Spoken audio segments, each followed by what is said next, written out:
부당하게 고난을 받아도 하나님을 생각함으로 슬픔을 참으면 이는 아름다우나. 우리 사람의 생각은 절대로 빈 상태로 그냥 그렇게 있지 않게 되어 있습니다.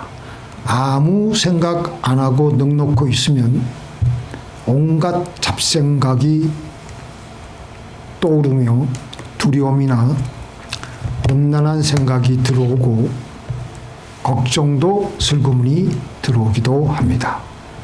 또 과거에 받았던 상처가 올라와서 때로는 내면의 세계를 난장판으로 만들어 버릴 때도 있습니다. 그런 상태에서 고난이 찾아오고 힘든 일이 우리에게 다가오면 우리 내면에서 정리가 안 되어 있기 때문에 우리는 어떻게 감당할 수가 없는 겁니다.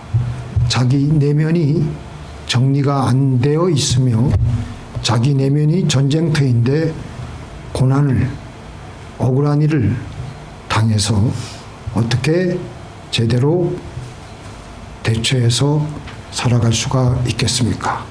그래서 하나님의 말씀은 우리에게 하나님을 생각하라.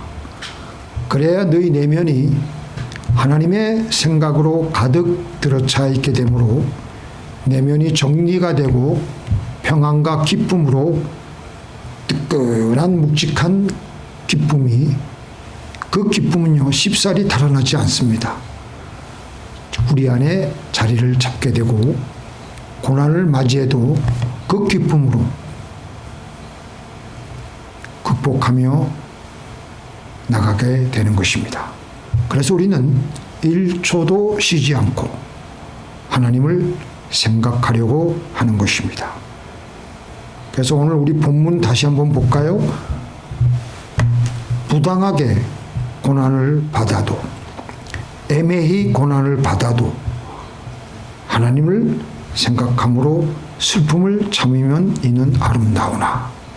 이 아름다운 것이 보기에 외형적인 그 아름다움뿐만 아니라 하나님을 생각하는 그 사람에게 내면적으로도 성령의 평안이 마음을 붙들고 있으며 하나님께서 보시기에 아름다워 보인다라는 것입니다.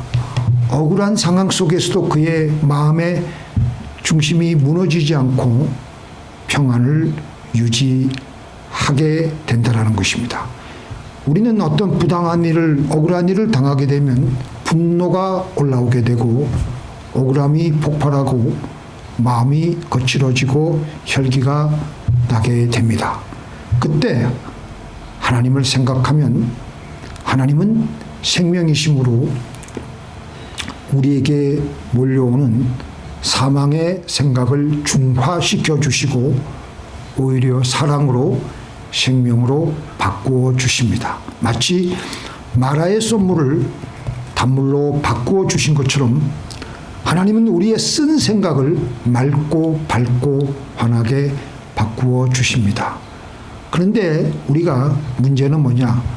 실제 우리가 1초도 쉬지 않고 하나님 생각을 하려고 하면 처음에는 참 하기가 어렵습니다. 지금 여러분들 속으로는 가능하지 않다. 그게 지금 헛소리하고 있다라고 생각을 하는지 모르겠지만 우리는 사실 그래요. 5분도 안 가서 그렇게 하나님을 계속해서 하루 종일 하나님만 생각하며 살아야지 결심을 해도 5분도 안 가서 딴 생각 나고 10분 후에는 세상 걱정이 들어오고 1시간 후에는 하나님을 완전히 잊고 삽니다. 이것이 우리의 모습입니다. 그래서 우리들은 이런 우리들에게 실망하고 좌절합니다. 그런데 이것은 지극히 당연한 현상이에요. 그것은 우리의 본성 자체가 하나님을 잊으려는 타락한 본성이 있기 때문입니다. 또한 그들이 마음에 하나님 두기를 싫어하며 하나님께서 그들을 상실한 마음대로 내버려 두사 합당하지 못한 일을 하게 하셨으니, 우리가 하나님을 잘 잊을 수밖에 없는 것은 우리가 의지가 부족해서 그런 것이 아니고 환경이 바빠서가 아닙니다. 우리의 본성 자체가 하나님을 내 마음속에 생각하는 것을 싫어하기 때문입니다. 그래서 하나님을 계속 생각하는 것은 시냇물이 거꾸로 올라가는 것과 같이 우리의 본성을 거스르는 것일 수도 있습니다. 그러나 얼마간의 훈련을 통해 쉽게 할 수가 있습니다. 프랑크 루박 선교사는 문명 퇴치 운동으로도 유명했지만 우리 크리스천들에게는 1초도 쉬지 않고 하나님을 생각하는 삶을 살았던 사람이라는 것으로도 잘 알려져 있습니다. 이분이 필리핀 민다나오의 그 섬에 선교사로 나갔을 때 자신의 신앙이 형식적이라는 것을 깨닫고 하루는 이런 결심을 합니다. 이제부터 하루 종일 하나님을 생각하며 살아야 되겠다. 그리고 그것을 실험 일지에 기록하는 것처럼 기록하기 시작했습니다. 그는 일기에 오늘부터 나는 1분도 1초도 하나님을 잊지 않는 삶을 실험해 보겠다. 처음에는 몇 분도 안 가서 하나님을 생각하지 못하고 금방 하나님을 잊어버리고 그러면서도 계속 그 훈련을 하는 거예요. 계속 실패하는 거예요. 몇 분 지나면 또 하나님을 잊어버리고 일에 몰두하면 하나님을 또 잊고 사람과 대화하면 하나님을 또 잊고 그래도 그는 포기하지 않았습니다. 그런데 그날 어느 날 그는 이렇게 기록합니다. 오늘은 1시간 동안만큼이라도 하나님을 잊지 않았다. 그래서 그 후로 2시간, 3시간 반나절 점점 하나님을 생각하는 시간이 늘어났습니다. 그러자 그의 삶에 놀라운 변화가 일어났습니다. 하나님을 계속 생각하니까 그의 마음속에 평안과 기쁨이 슬슬 내면 속에 자리 잡기 시작하는 거예요. 이렇게 1초도 쉬지 않고 계속 하나님을 생각하려고 할 때 제가 볼 때는 강박관념을 가지기보다는 편안한 마음으로 릴렉스하는 마음으로 하나님을 생각하다가 또 하나님을 생각하다가 기도하다가 하나님을 생각하면 뭐가 와요? 에? 졸리잖아요. 근데 저는 그 졸리다는 게 예전에는 굉장히 우리 이 기독교에서는 굉장히 그걸 아주 나쁘게 얘기했는데 제가 보니까 그게 좋은 거예요. 그때는 또 졸면 돼. 자면 돼. 그러면은요, 기가 막힌 게 꿈결에서도 하나님을 만나게 된다니까. 그리고 깨어나면요, 정신이 더 맑아지기 때문에 하나님께 더 집중이 잘 돼. 그래서 하나님을 생각하다가 졸리게 될 때는 자는 것이, 미련 없이 자는 것이 중요한 거예요. 하나님 생각하다가 졸음이 오면 그대로 자다가 또 꿈결에서 하나님 생각하다가 근데 그때 또 종종 하나님의 계시를 받기도 해요. 그리고 깨어나면 하나님을 더 집중하게 됩니다. 다시 정리해서 하나님은 영이십니다. 아멘? 아멘. 하나님은 생각이십니다. 그래서 우리가 하나님을 생각하면은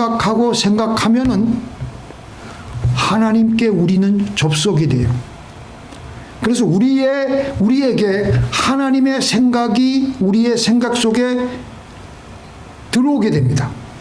하나님의 생각은 뭐예요? 하나님의 말씀입니다. 하나님의 음성이 잡혀요. 그래서 하나님과 만나게 되는 겁니다. 그래서 이걸 이제 어떻게 해야 되느냐? 제가 볼 때는 처음에는 이게 잘 안 되잖아요. 그죠? 잘 돼요? 안 되죠? 그죠? 안 됩니다. 네, 그게 솔직히 안 될 때는요, 내가 하나님 앞에서 하는 연기자라고 생각을 해요. 그 텔레비에서 그 드라마에서 나오는 그 TV 드라마 탤런트들이나 영화 배우들이 연기를 아주 하잖아요. 그 사람들이 카메라가 켜지는 순간부터 그들이 하는 모든 말하고 걷고 웃고 할 때 그들은 누구를 의식하냐면 카메라 그 감독, PD를 의식하고 또 관객을 의식하고 행동해요. 그래서 연기자는 1초도 쉬지 않고 관객을 의식하고 자기에게 주어진 역할을 하는 겁니다. 자, 그러면 이걸 우리의 신앙생활에 대입해 보면 우리의 관객은 누구예요? 세상 사람들? No. 우리의 관객은 하나님 한 분이세요. 오직 우리의 유일한 관객은 하나님이세요. 우리의 이 인생 무대에서 우리를 유일하게 보고 계신 관객이 계시다면 계신 것은 하나님이십니다. 우리는 하나님을 의식하는 거예요. 그분을 생각하면서 지금 나에게 주어진 역할과 상황 속에서 행동하는 겁니다. 그래서 내가 여호와를 항상 내 앞에 모시며, 이거 누가 한 고백이에요? 다윗은 하나님을 성전에서만 생각한 게 아니에요. 항상 눈앞에 모시며 하나님을 생각하며 하나님을 의식하며 살았습니다. 정말 위기 속에서도, 승질이 그냥 날만한 상황 속에서도, 그는 그 순간 속에서도 하나님을 생각했습니다. 언제? 사무엘 30장에 보면 다윗이 어떤 어려움을 겪었냐면요, 자기 나라에서는 사울에게 쫓기다가 더 이상 도망갈 데가 없어가지고 적국인 블레셋 땅으로 도망가서 그곳에서 자기의 운명을 의탁하는 처지가 되었습니다. 근데 거기서 또 정말 이놈이 자기네 나라로 정말 망명해온 것인지 이렇게 그 왕이 테스트하려고 했는지 몰라도 이스라엘과 블레셋이 싸움을 할 때 블레셋 편에 서가지고 다윗이 전쟁에 나가게 생겼어요. 그런데 다행히 그 전쟁을 안 나가게 되고 그런 복잡한 상황에 다윗이 있었습니다. 그런 상황에서 그가 잠시 거주하고 있던 블레셋 땅에 거주하고 있던 그 시글락 그 성읍으로 돌아와 보니까 어느새 집이 다 불타버리고 가지고 있던 재물들은 다 사라지고 아내와 자녀들이 다 모두 다 끌려가 버렸습니다. 자기 밑에 몇백 명이나 되는 부하들이 있죠. 부하들이 목 놓아서 통곡하기 시작하는 거예요. 그걸 제가 읽어드릴게요. 다윗과 그와 함께한 백성이 울 기력이 없도록 소리를 높여 울었더라. 얼마나 절망적이었던지 눈물이 다 나올 만큼 그렇게 생각을 해보세요. 지금 적국으로 이제 도망가가지고 우리가 북한 땅에 가가지고 거기서 이제 그 신세를 지고 어떻게 쓰든지 살아나려고 그러고 있는 상황인데 자기네가 근거하는 본고지에 와보니까 하나도 다 남아있는 게 없고 자기네들이 있던 그 부녀자들 자기 처자식들 다 그냥 끌려가 버렸으니까 절망이죠. 이젠 바닥이죠. 그러니까 다윗과 그와 함께한 백성들이 울 기력이 없도록 소리를 높여 울었더라. 울 기력이 없는데 그냥 흐느끼고 통곡하는 거예요. 울다가 이제 더 이상 울 힘도 없어가지고 사람들이 분노로 변하는데 다윗에게 이 모든 상황의 책임을 돌리는 거예요. 저놈의 시키 때문에 되는 것이 없다. 저놈의 시키 괜히 따라와가지고 부하들이 돌을 집어들고 다윗을 죽이려고 달겨드는 그런 상황이었어요. 이제 다윗은 가족도 잃고 재산도 잃고 부하들로부터 돌을 맞게 되는 정말 개망신을 당하며 생명까지 위협받는 그야말로 마지막이었습니다. 그런데 그 상황 속에서 다윗은 그의 하나님 여호와를 힘입고 용기를 얻었더라. 사람들은 분노했고 절망했고 다윗을 죽이려고 할 때 다윗은 그 순간 하나님을 생각했어요. 만약에 그 순간에, 그 절망의 순간에 다윗이 사람을 생각하고 환경만을 바라보면 이제 나는 끝났구나. 그러면서 다윗도 같이 맞서는 거예요. 이놈의 새끼들이 감히 나에게 이럴 수가 있어. 이놈의 새끼들. 그러면서 부하들 중 하나를 죽인다든지 했으면 다윗은 거기서 끝장났을 것입니다. 그런데 다윗은 그 위급한 상황 속에서 하나님을 생각해냈습니다. 하나님. 이게 다윗의 훌륭한 점이에요. 하나님이라면 지금 내가 어떻게 해야 됩니까? 예수님이라면 지금 이 상황 속에서 내가 어떻게 해야 됩니까? 라고 하며 그는 하나님을 떠올리며 그의 마음을 지키고 붙들었어요. 그렇게 마음의 힘을 회복한 후에 반항하는 부하들을 신경 쓰지 않고 개의치 않고 신속히 제사장을 불러서 에봇을 가져오게 하고 기도하며 하나님께 묻습니다. 하나님, 내가 이 군대를 따라가면 따라잡겠습니까? 이 군대를 추격하면 따라잡겠습니까? 하나님은 곧이어서 그에게 응답하십니다. 쫓아가라. 반드시 따라잡고 도로 다 찾으리라. 그 결과 가족을 다 찾고 재산도 다 찾고 다 회복되게 됩니다. 이렇게 절망 속에서 하나님을 생각한 것이 모든 것을 회복하는 다윗의 출발점이 되었던 것입니다. 하나님을 생각할 수 없는 상황에서 다윗은 하나님을 생각해 내었던 것입니다. 그래서 사태를 수습하고 모든 것을 회복시켰습니다. 요셉도 마찬가지죠. 요셉은 그의 일생 내내가 하나님 생각하며 하나님과 함께한 사람이고 다윗도 함께한 사람이지만 어떻게 하느냐. 요셉도 마찬가지예요. 우리가 하나님 생각을 먼저 해야 돼. 요셉도 애굽에서 보디발의 종으로 살고 있을 때 보디발의 아내가 지속적으로 그를 성적으로 유혹했어요. 그때 요셉이 뭐라 그랬습니까?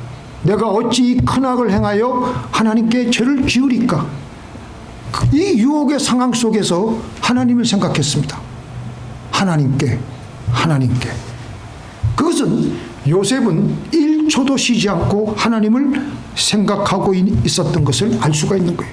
나중에 술장관과 떡장관이 꿈을 꾸고 그들이 아침에 걱정 어린 얼굴로 찬 것을 보고 요셉이 묻습니다. 오늘 당신들의 얼굴에 근심이 있는데 어찌 됨입니까? 우리가 꿈을 꿨는데 이 꿈이 심상치 않은데 그것을 우리가 해석할 수가 없어요. 그때 요셉이 뭐라 그랬습니까? 해석은 하나님께 있지 아니하니까. 감옥 안이었지만 요셉은 감옥 안에서도 1초도 쉬지 않고 하나님을 생각했다라는 것입니다. 그랬기에 요셉의 입에서는 자동적으로 해석은 하나님께 있지 아니하나이까. 그는 노예로 끌려갈 때도 감옥에 갇힐 설 때도 왕 앞에 설 때도 항상 하나님을 생각하며 살았던 것입니다. 그래서 요셉은 하나님께서 요셉과 함께 할 수가 있었던 거예요. 나중에 형들을 만났을 때도 요셉은 뭐라 그랬습니까? 당신들이 나를 이곳에 팔았다고 근심하지 마소서. 하나님이 생명을 구원하시려고 나를 당신들 앞서 보내셨나이다. 이게 하나님 생각 안 하면요, 이놈의 새끼들 다 때려잡아 죽여도 속이 시원치 않은 그런 판국이 자기를 팔아넘겼기 때문에 자기가 애원하고 간절히 그렇게 형들에게 애걸 했는데도 그냥 구덩이에 내던지고 사지로 몰아넣었던 형들이 그것 때문에 애굽에 팔려왔던 팔았던 그런 형들이. 근데 하나님을 생각하니까 그럴 수가 없어요. 하나님이 그것도 개입하셨구나. 나중에 아들들을 또 잘 됐을 때도 요셉은 또 하나님 생각했어요. 나중에 아들들을 낳고 잘 그거 됐을 때도 첫째 아들 그것도 뭐라 그랬습니까? 맨 첫 번째 요셉이 그의 장자의 이름을 므낫세라 하고 이르되 시작. 하나님이 내 모든 고난과 내 아버지의 온 집을 잊어버리게 하셨다 합니다. 므낫세라는 이름이 뭐예요? 잊게 하셨다. 내가 잊은 것이 아니라 하나님이 나로 하여금 잊게 하셨다. 나의 그 모든 고통과 피눈물 나는 그 정말 배신을 하나님이 그 모든 고통을 다 잊게 하셨다라는 것입니다. 두 번째 차남의 이름이 뭐예요? 차남의 이름을 에브라임이라고 하고 부르되 하나님이 시작. 나를 내가 수고한 땅에서 번성하게 하셨다 함이더라. 에브라임의 뜻은 번성하게 하셨다. 여기서도 요셉은 내가 성공했다가 아니라 하나님이 번성하게 하셨다. 하나님이 요셉의 내리 속에는요, 하나님이 1초도 떠난 적이 없었습니다. 늘 그는 하나님을 생각했던 하나님과 함께한 사람이었습니다. 그래서 우리가 어떤 상황 속에서도 1초도 쉬지 않고 하나님을 생각하는 것이 중요합니다. 바로 그게 금년 우리 교회 표어의 하나님과 함께하는 삶의 첫 번째 걸음입니다. 그게 처음에는 잘 안 될 때, 아까 잘 안 된다고 말씀하셨는데 솔직해서 좋습니다. 처음엔 잘 되는 게 어디 있어요? 전 피아노 쳐본 적이 없지만 피아노 치는 애들만 뚱땅뚱땅 할 때 얼마나 억지로 시작해요. 나중에 좀 치면은 피아노가 잘 자연스럽게 가잖아요. 운전 처음 배울 때 운전 쉬웠어요? 운전 때문에 저도 하루 이틀 고민했다니까요. 운전이 제 마음대로 안 되니까. 근데 운전도 이제는 몇 주간 이렇게 하다 보니까 운전이 부드럽고 시원하게 잘 되잖아요. 운동도 마찬가지. 운동도 처음 시작하려고 할 때는 몸이 잘 말을 안 듣지 않습니까? 그러나 계속 반복하면 자연스러워지는 것을 느끼게 됩니다. 우리의 신앙의 훈련도 마찬가지입니다. 처음에는 어색하게 하나님을 생각하고 의식하지만 그러나 얼마간의 시간이 흐른 다음에는 1초도 쉬지 않고 하나님 앞에서 살기 시작하는 거예요. 그래서 우리는 제가 저번 주에 말씀드렸죠. 하나님과 같이 하면 돼. 사람 만날 때도 하나님 이 사람을 축복해 주옵소서. 이 사람 말하는 것을 잘 듣게 해 주시옵소서. 설거지할 때도 하나님 이 설거지를 같이 합니다. 이 설거지 안에 한답 깨끗하게 담겨진 이 음식을 먹고 우리 식구들이 잘 건강하게 되게 하여 주옵소서. 또 피트니스 갈 때도 하나님의 몸의 성전인 이 몸을 하나님 가꾸려고 갑니다. 잘 되게 해 주시옵소서. 그래요, 안 그래요? 아멘. 할렐루야. 저도 요새 YMCA 이렇게 가는데, 월풀 가는데, 가서 뜨끈하게 오면 그날 밤에는 그냥 잠이 그냥 꿀맛같이 오는 것을 제가 느낍니다. 하나님, 이제 제가 이 하나님 성전인 이 몸을 또 잘 가꾸기 위해서, 관리하기 위해서 갑니다. 운전할 때도 하나님, 지금 운전합니다. 지켜주시옵소서. 계속해서 운전하는 거예요. 또 제일 중요한 팁은요, 막간에 틈이 생길 때 그때도 하나님을 생각하는 거예요. 기다리는 시간, 운전 중 빨간불에 정차하실 때 어떤 때는 기다리는 게 빨간불에 기다리는 것이 한 5분 기다릴 때도 있어요. 그때도 하나님 생각하는 거예요. 하나님, 그때 주기도문을 하든지, 그리고 또 엘리베이터 안에서 또 잠들기 전 누워서 기도하는 것도 기가 막힌 기도예요. 그리고 또 언제 좋냐면요, 아침에 깨어나가지고 침대에서 아직 있을 때, 그때 하나님의 계시가 저는 제일 많이 임해요. 하나님, 새벽 이 교회에 나와서 기도하는 것보다 더 좋을 때가 많아요. 그때 계시가 많이 임해요. 하나님이 나에게 주시는 음성들이 있어요. 근데 그때 이 시간들을 우리가 잘 활용하지 않으면요, 마귀의 공격을 받을 수가 있습니다. 자, 마지막으로 노아 이야기를 하고 마치겠습니다. 창세기 2장에 보면 하나님께서는 땅에 비를 내리지 아니하시고 안개가 올라와서 땅을 적셨습니다. 그러니까 노아 시대 사람들은요, 비라는 것을 그들의 생전에 본 적이 없었어요. 근데 노아가 뭐라 그럽니까? 곧 하늘에서 비가 올 것이다. 물이 쏟아질 것이다. 큰 홍수가 온다. 방주를 준비하라. 사람들은 그런 노아에게 정신 빠진 소리 하지 마라. 수십 년 동안 조롱과 비웃음을 받아냈습니다. 그런데 노아는 온 세상 사람들이 다 세상살이에 빠져 있을 때 하나님의 말씀에 순종해서 120년 동안 마른 하늘 아래 배를 짓고 있었습니다. 계속해서 세상 사람들은 노아 자신을 향해 조롱과 비웃음을 퍼부어대었습니다. 그런데도 노아는 하나님의 말씀에 순종해서 배를 짓는 겁니다. 그런데 방주라는 배를 만들라고 하신 하나님은 특별히 노아에게 방주 안팎에 뭐를 칠하라고요? 우리 전도사님보다 우리 집사님이 더 빠르시네. 성경을 그만큼 역청을 치료라고 명령하셨어요. 이 역청이라는 단어가 기가 막힌 게 이게 코페르예요. 코페르 원어에. 근데 놀랍게도 속죄를 뜻하는 카파르라는 단어와 어원이 같습니다. 그래서 코페르, 카파르 다 덮다, 덮어 씌우다라는 뜻이 있습니다. 역청이 세상의 물을 막기 위해 방주를 덮은 것처럼 속죄는 죄를 덮어 하나님의 심판을 막는 것입니다. 그리고 또 방주에 또 어떤 특징이 있어요? 방주에는 옆으로 난 창문이 없습니다. 있어요, 없어요? 없어요. 하나님이 만들라고 지시한 적이 없어요. 오직 하늘을 향해 윗창문만 만들게 하셨어요. 이것은 뭐냐? 1초도 쉬지 않고 하나님만을 생각하라는 하나님의 방법이신 것입니다. 옆창이 많으면 어때요? 세상 바라보는 거예요. 할렐루야. 물이 들어올 위험이 생기고 구조가 약화되고 파도가 직격으로 그냥 들이치면 배가 파손되고 또 세상에서 다가오는 조롱과 소식을 다 차단시키라는 거예요. 그래서 저는 요새 한국 정치 그냥 차단시켜버렸어요. 그런데 위에 창문이 있어야 하는 것은 빛이 들어오게 돼요. 그리고 방주 안에 환기를 확보할 수가 있으며 외부로부터 들어오는 물의 유입을 최소화시킬 수가 있습니다. 이렇게 하나님은 방주를 지으실 때에도 실제적으로 가장 안전한 구조로 설계하셨습니다. 그리고 방주 안에 누하는 배를 조종할 조종칸이 주어지지 않았습니다.